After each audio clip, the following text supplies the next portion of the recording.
50 साल का ससुराल। ये आजकल की लड़कियां ये चलाएंगी मेरा ससुराल।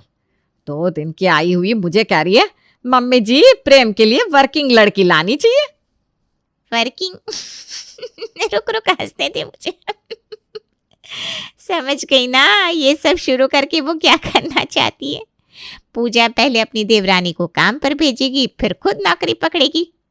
अरे तू मुझे क्या बता रही है, 50 साल से ससुराल संभाल रही हूँ मैं। मेरी सास को ना लोग हिटलर कहते थे, लेडी हिटलर। ये तितलियाँ क्या ही लड़कियां मुझे झुका देंगी। अरे पूजा, आंटी जी आई हुई है, दिखाई नहीं दे रहा है क्या तुझे? चाय नाश्ता लगा इनके लिए। पूजा बहू। सुषमा 1 नहीं 2 नहीं 4 बार आवाज लगाती है, पर सामने से पूजा की आवाज नहीं आती। कल तक तेरी बहू तेरी बोली पर तेरे सामने आकर खड़ी हो जाती थी, और आज देख ले कहाँ गई सारी जी हजूरी। देवरानी आई नहीं कि मैडम को पंख लग गए, मिल गया सपोर्ट। अब उसके साथ मिलकर तुझे झुकवाएगी ये। अरे तू पहचानती नहीं मुझे उषा, ऐसी 36 बहुओं को मैं ठीक कर दूं। ज़रूरत पड़ी तो प्रेम के साथ साथ करण के लिए दूसरी लड़की भी देख लूंगी।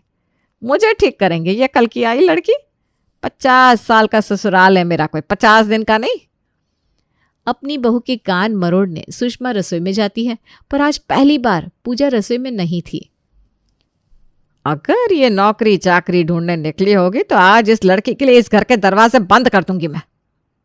अरे सुषमा जी, आप तो हर वक्त घोड़े पर ही सवार रहती हैं। आज अपने कमरे से बाहर ही कहाँ आई है बहू? मुझे तो लगता है उसकी तबीयत ठीक नहीं है। अच्छा, ऐसी कौन सी बीमारी होगी, मैं भी जाकर देखूं जरा। रात रात भर हंसी ठिठोलियों की आवाज़ें आती रहती है कमरे से। अब देर से सोएगी तो वक्त पर नींद खुलेगी कैसे महारानी की? हटिए ज़रा, आज जाकर इसकी नींद हमेशा के लिए खोल देती हूँ। सुषमा पूजा के कमरे के बाहर खड़ी हो जाती है और दया की तरह दरवाजे पर लात मारती है। कमरे के दोनों दरवाजे इतनी जोर से आवाज़ करते हैं कि पूजा घबरा जाती है। क्या हुआ मम्मी, सब ठीक तो है? आपने से लात मार मार कर दरवाज़ा क्यों खोला? इतनी जोर की आवाज़ आई, मुझे लगा मोहल्ले का कोई मकान ढह गया। ढह तो तेरा स्वाभिमान रहा है बेटा, जो तुझे दिख नहीं रहा है।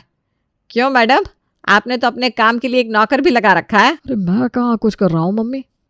बीवी आराम से बिस्तर पर लेटी हुई है, पति हाथ में पानी का गिलास लिए नौकरों की तरह खड़ा हुआ है कि मालकिन नींद से जागिए और अपने फूलों जैसे कोमल पैरों को इस कठोर धरती पर रखने का कष्ट कीजिए। मम्मी आप बात गलत लेकर जा रही हैं। वो क्या ना, कल रात से ही पूजा को बुखार है, तो मैं बस उसे दवाई दे रहा था। दवाई ली है मैंने मम्मी जी,